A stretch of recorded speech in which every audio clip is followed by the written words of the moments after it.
السلام علیکم ورحمۃ اللہ وبرکاتہ۔ گزشتہ سبق میں ہم نے سکون یعنی جزم اور حروف قلقلہ کے متعلق سیکھا تھا۔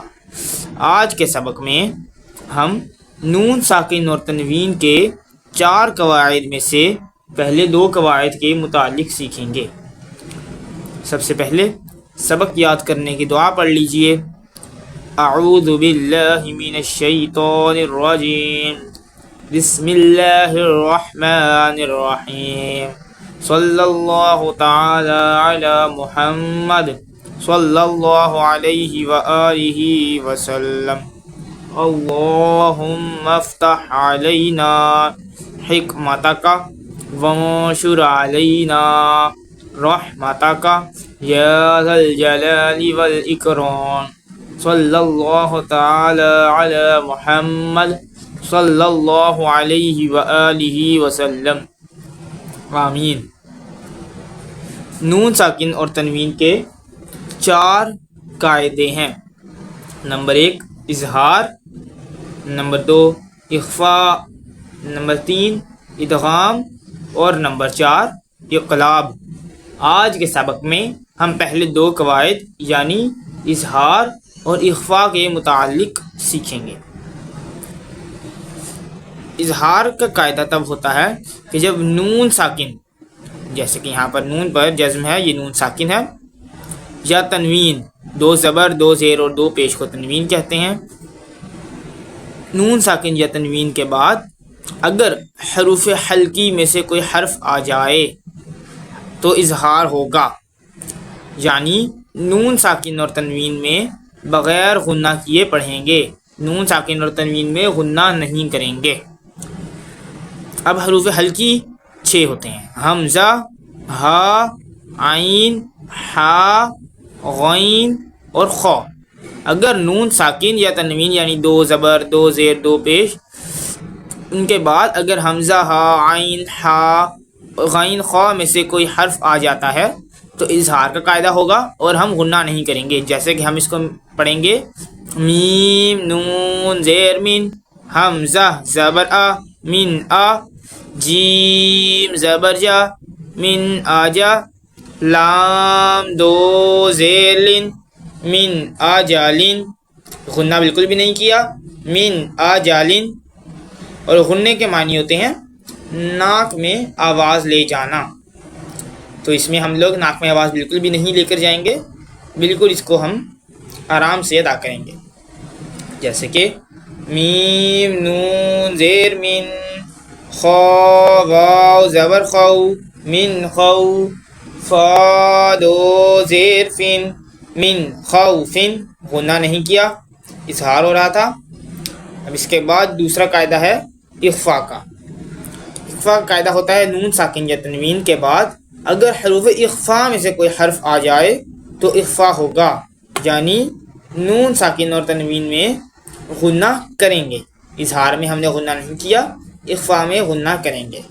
اب حروف اخفاء 15 ہوتے ہیں: تا، ثا، جیم، دال، ذال، زا، سین، شین، صاد، ضاد، طا، ظا، فا، قاف اور کاف۔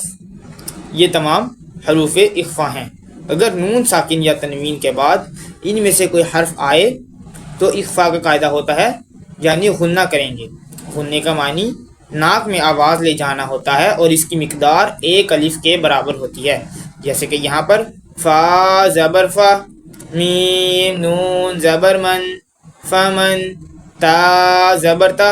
اب نون ساکن کے بعد حروف اخفاء میں سے تا رہا ہے تو ادھر غنہ کریں گے، فمن تا۔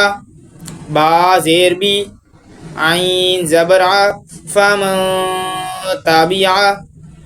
اور لفظ اخفاء کے معنی چھپا کر پڑھنا کے ہوتے ہیں، تو اس میں غنے کو بالکل ڈائریکٹلی ناک میں آواز نہیں لے کے جانی، بلکہ تھوڑی سی آواز کو چھپا کر ادا کیا جائے گا۔ فمن تابع، اس طریقے سے۔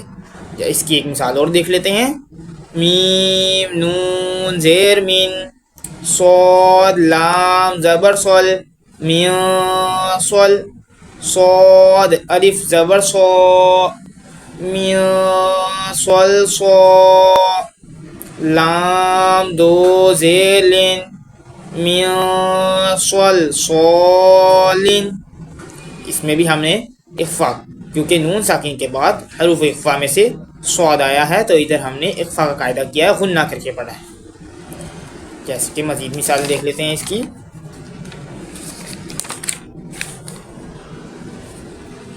جیسے کہ یہاں پر قوف واو زبر قو قو، قوف کا پر پڑا حروف مستعلیہ میں سے ہے. واو ساکن سے پہلے زبر آ رہی ہے، واولین ہوگا، بغیر کھینچے بغیر جھٹکا دی نرمی سے معروف پڑا. لام دو زبر لن قولن، سا زبر سا، تنوین کے بعد یہاں پر تنوین ہے، پہلے نون ساکن تھا یہاں پر تنوین ہے. تنوین کے بعد حروف اخفا میں سے سا آیا تو ادھر اخفا کا قاعدہ ہوا ہے، غنہ کر کے پڑھیں گے. قولا سا، قوف یا زیر قیب ثقی، لام دو زبر لن قولا ثقیلا. اسی طرح یہاں پر قوف رو زبر قر، قوف پر ہے حروف مستعلیہ میں سے، رو ساکن سے پہلے زبر ہے، رو کو بھی پر پڑھیں گے، اور دود بھی حروف مستعلیہ کا ہی حصہ ہے اسی لیے اسے بھی پر پڑھیں گے. قوف رو زبر قر، ضاد دو زبر دن قر دن.